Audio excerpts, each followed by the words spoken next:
साहित्य साधना मंच व प्रेरणा परिवार के संयुक्त तत्वावधान में आयोजित ऑनलाइन हास्य व्यंग प्रतियोगिता के विजेता प्रोफेसर शरण नारायण खरे जी मंडला मध्य प्रदेश को बहुत बहुत बधाई एवं अनंत शुभकामनाएं। मैं प्रोफेसर शरद नारायण खरे मंडला मध्य प्रदेश से सबसे पहले एक मुक्तक कि मुँह में राम बगल छुरी यही हाल है, कि मुँह में राम बगल छुरी यही हाल है, और अपने ही बने हैं दुश्मन अजीब काल है, और तैयार है वो भौंकने मेरी पीठ में छुरा, अरे हाथों में जिसके मेरे लिए प्यार का गुलाल है, प्यार का गुलाल है, प्यार का गुलाल है। और हास्य कविता सुने कि जब मैंने मंच से अपनी एक हास्य कविता सुनाई, जब मैंने मंच से अपनी एक हास्य कविता सुनाई तो उसे सुनकर सामने की पंक्ति में बैठी हुई एक खूबसूरत हसीना बहुत बड़बड़ाई। कि जब मैंने मंच से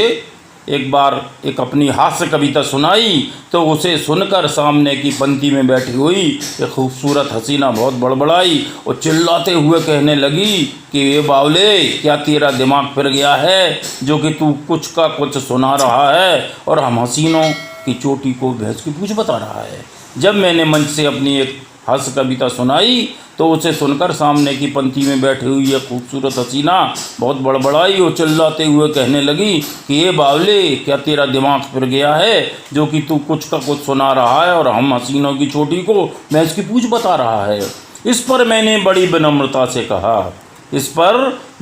विनम्रता से कहा कि हे खूबसूरत हसीने, तुझे बेवजह ही मेरी कविता में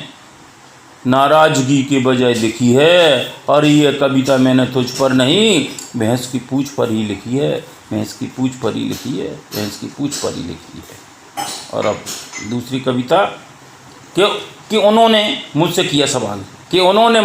सवाल कि मिस्टर खरे ज़रा बताओ ये साड़ू भाई का रिश्ता आपस में क्या होता है, ज़रा बताओ।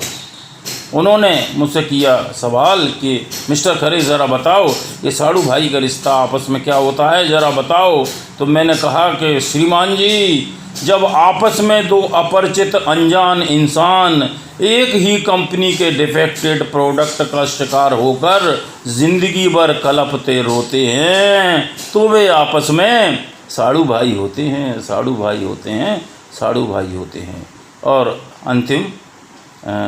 रचना हास्य व्यंग की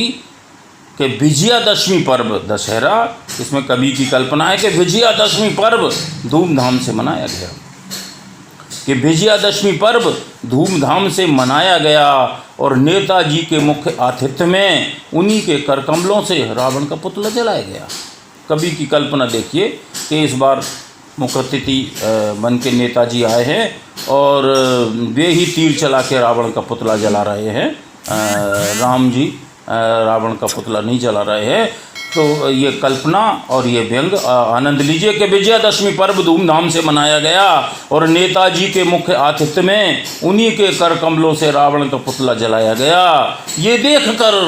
देखकर रावण की आत्मा धीरे से बुदबुदाई, फुसफुसाई और बोली कि आज का इंसान भी किस तरह से धर्म को अधर्म से मिला रहा है। अरे क्या ज़माना आ गया है कि एक रावण दूसरे को जला रहा है, दूसरे को जला रहा है, दूसरे को जला रहा है,